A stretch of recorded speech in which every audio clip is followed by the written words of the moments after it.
మన్యం జిల్లా అరకు పార్లమెంటుని చుట్టొచ్చిన గీతమ్మ 7 నియోజకవర్గాల్లో విజయవంతమైన పర్యటనలు. అడుగడుగునా గీతకి ఆదరణ. అరకు పార్లమెంటు పరిధి మన్యం జిల్లాలో గత 4 రోజులుగా జరుగుతున్న ఎన్నికల పర్యటనలు. అరకు పార్లమెంటు బీజేపీ కూటమి అభ్యర్థి కొత్తపల్లి గీత విజయవంతంగా నిర్వహించారు. వివిధ గిరిజన మండలాల్లో సుడిగాలి పర్యటన చేశారు.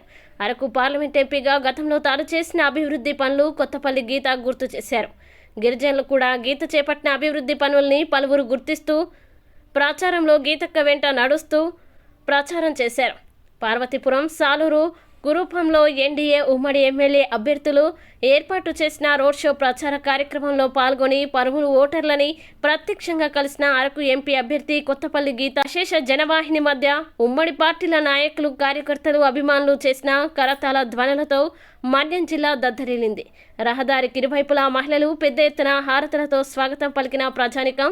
అరకు నియోజకవర్గ పార్లమెంటు పరిధిలో ఉన్న 7 నియోజకవర్గాల్లో ఇప్పటికే సుడిగారి పర్యటనతో గిరిజనులతో మమేకమయ్యారు కొత్తపల్లి గీత. పాస్ అవ్వాలి.